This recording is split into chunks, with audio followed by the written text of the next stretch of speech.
Hello everyone, welcome to my YouTube channel. मेरा नाम है अंकिता शर्मा। मैं आ गई हूँ एक और वीडियो के साथ।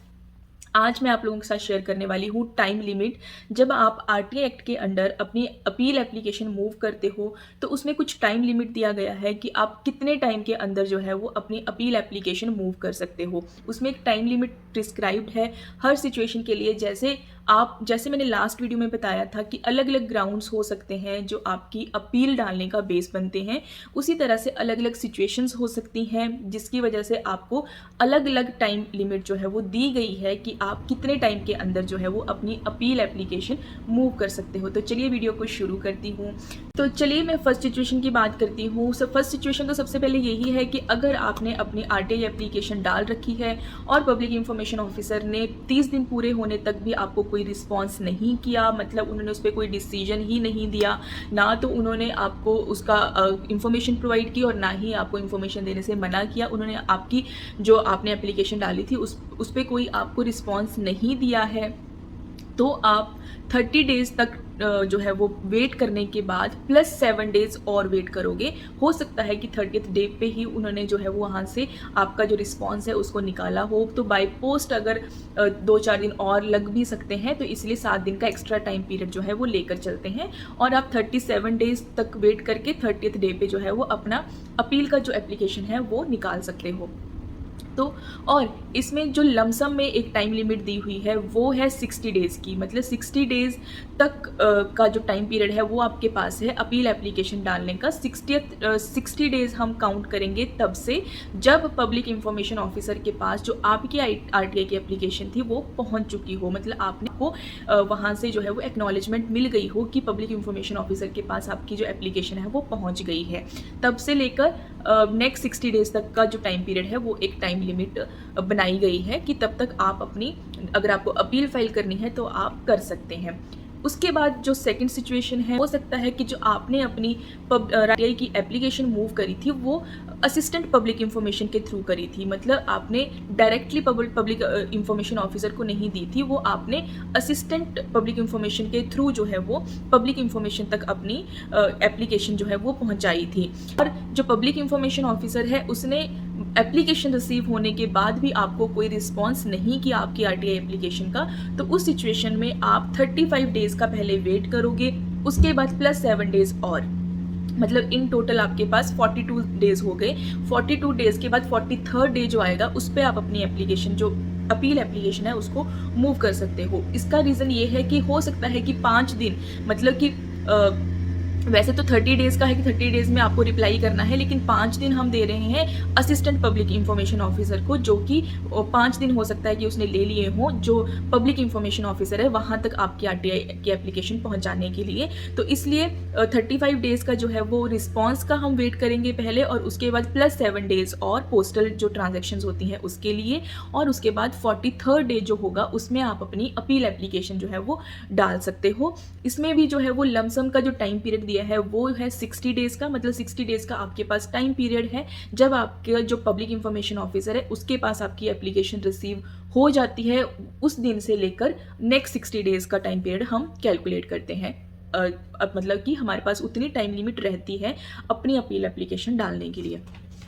अब बात करते हैं थर्ड सिचुएशन की। तो मान लीजिए कि आपने जिन पब्लिक इंफॉर्मेशन ऑफिसर को अपनी जो एप्लीकेशन है आरटीआई की एप्लीकेशन वो एड्रेस करी थी, उन्होंने आगे जो राइट, मतलब कि उस इंफॉर्मेशन को देने के लिए जो राइट डिपार्टमेंट है उस पब्लिक इंफॉर्मेशन ऑफिसर को उन्होंने वहाँ से अपने आप ट्रांसफ़र कर दी, क्योंकि ये एक प्रोविज़न है कि जहाँ पे आपने अपनी आरटीआई की एप्लीकेशन डाली है, अगर उनको लगता है कि वो कंसर्न डिपार्टमेंट नहीं है उसकी इंफॉर्मेशन देने के लिए, लेकिन उनको पता है कि कौन कंसर्न डिपार्टमेंट है जो कि ये इंफॉर्मेशन दे सकता है, और वो खुद से जो है वो एप्लीकेशन वहाँ से ट्रांसफ़र कर देते हैं। तो हो सकता है कि जिस पब्लिक इंफॉर्मेशन को, मतलब जो ट्रांसफरी है, मतलब जिसको एप्लीकेशन अब रिसीव हुई है राइट टू इंफॉर्मेशन के अंडर जो एप्लीकेशन आपने डाली थी, वो अब जिस ओरिजिनल पब्लिक इंफॉर्मेशन ऑफिसर को जो एप्लीकेशन रिसीव हुई है और उसने उस इंफॉर्मेशन पे कोई भी जो है वो डिसीजन नहीं लिया, उसने ना तो आपको कोई रिस्पॉन्स किया, ना तो इंफॉर्मेशन दी, मतलब उसने उस पर कुछ भी काम नहीं किया। जैसे जैसा मैंने फर्स्ट सिचुएशन में बताया था, तब आपके पास सेम जो है वो टाइम पीरियड रहता है है, लेकिन जो टाइम पीरियड आप काउंट करोगे वो तब से करोगे जब उस ओरिजिनल पब्लिक इंफॉर्मेशन ऑफिसर के पास जो एप्लीकेशन है वो पहुंच जाती है। वहां से लेके नेक्स्ट 30 डेज पहले आप काउंट करोगे, रिस्पॉन्स के लिए वेट करोगे। उसके बाद plus 7 days for postal transaction के लिए टाइम पीरियड दिया हुआ है। फिर उसके बाद आप नेक्स्ट जो 38th डे होगा उसमें जो है वो अपनी एप्लीकेशन मूव कर सकते हो अपील के लिए। सेम इसमें भी है कि इसमें भी 60 डेज का टाइम पीरियड है, लेकिन हम ये काउंट करेंगे वहाँ से जब जो ट्रांसफरी पब्लिक इंफॉर्मेशन ऑफिसर है, मतलब जिसको जो राइट डिपार्टमेंट है और राइट पब्लिक इंफॉर्मेशन ऑफिसर है जहाँ से इंफॉर्मेशन मिलनी चाहिए थी उसके पास जब एप्लीकेशन पहुँच जाती है, वहाँ से हम काउंट करेंगे नेक्स्ट 60 डेज, जो कि हमारी टाइम लिमिट बनती है एप्लीकेशन मूव करने की, अपील की।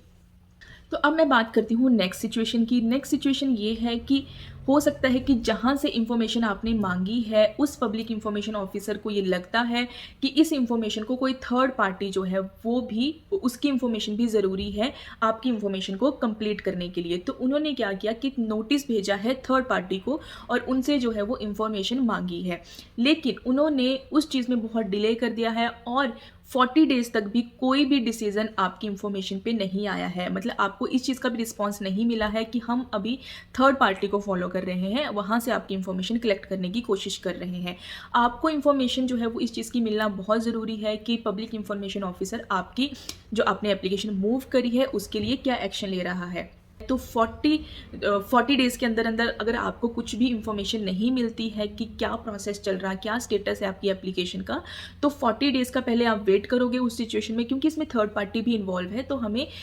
10 डेज़ उस चीज़ के लिए भी जो है वो देने पड़ेंगे। तो 40 डेज़ का टाइम पीरियड तो हम इसके लिए रखेंगे ही कि 40 डेज़ के अंदर अंदर जो है वो आपको इंफॉर्मेशन मिल जानी चाहिए। उसके बाद plus 7 days for again postal transactions के लिए। और तो ये सारा टाइम पीरियड जो है वो इस सिचुएशन के लिए कि जहाँ पे थर्ड पार्टी जो है वो इन्वॉल्व होती है। और इसका मैं आपको लमसम वाला टाइम पीरियड अगर बता दूँ तो जैसे पिछली सिचुएशंस में 60 डेज़ का था, इसमें हम 10 डेज़ एक्स्ट्रा लेके 70 डेज़ का टाइम पीरियड हमारे पास रहता है। मतलब कि 70 डेज़ का इन टोटल हमारे पास टाइम पीरियड है जब वो जो एप्लीकेशन है आपकी RTI की उस पब्लिक इंफॉर्मेशन ऑफिसर के पास पहुँच चुकी है, तब से लेके नेक्स्ट 70 डेज़ तक का आपके पास टाइम पीरियड है अपनी अपील एप्लीकेशन मूव करने का। तो अब बात करती हूँ नेक्स्ट सिचुएशन की। हो सकता है पब्लिक इंफॉर्मेशन ऑफिसर ने आपको रिस्पॉन्ड तो किया पर आपकी इंफॉर्मेशन देने के लिए उसने आपको मना कर दिया। इस सिचुएशन में भी आप अपनी अपील डालना चाहते हैं तो आपके पास 30 डेज़ का क्लियर जो है वो टाइम पीरियड है। विद इन 30 डेज़ जो है वो आप अपनी एप्लीकेशन मूव कर सकते हैं, क्योंकि मतलब जब आपके पास डिसीजन वो आ गया है कि आपको जो है वो पब्लिक इंफॉर्मेशन ऑफिसर ने मना कर दिया है इंफॉर्मेशन देने से, उस दिन से लेके नेक्स्ट 30 डेज़ वो आपके पास एक महीना रहता है जिसमें आपको अपनी अपील की एप्लीकेशन मूव करनी होती है फर्स्ट अपीलेट अथॉरिटी के पास।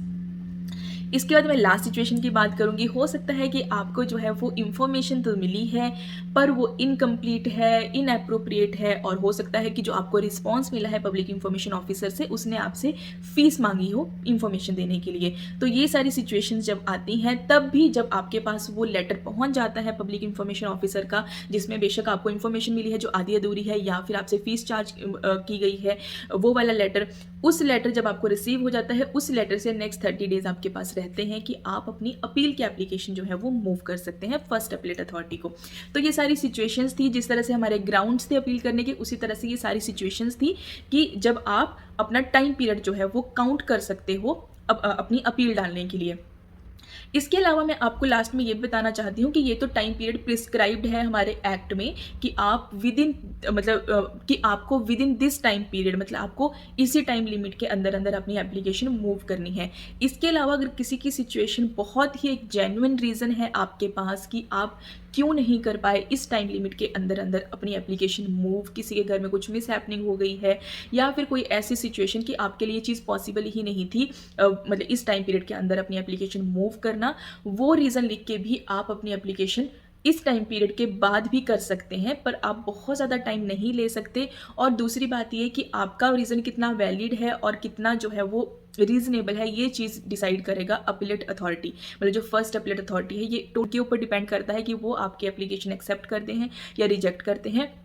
टाइम लिमिट ये है, लेकिन उसके बाद की जा सकती है विद अ वैलिड रीज़न। तो ये कुछ चीज़ें थी, मुझे लगा कि टाइम पीरियड भी बताना भी बहुत ज़्यादा इंपॉर्टेंट है। अगर कोई पर्सन चाहता है अपनी आरटीआई के अंडर एप्लीकेशन मूव करना, तो उसको ये चीज़ भी पता होनी चाहिए। तो आई होप आपको वीडियो थोड़ी सी यूज़फुल लगी होगी। अगर लगी है तो प्लीज़ कमेंट करके बताना, चैनल को सब्सक्राइब कर दो और आज के लिए बाय बाय।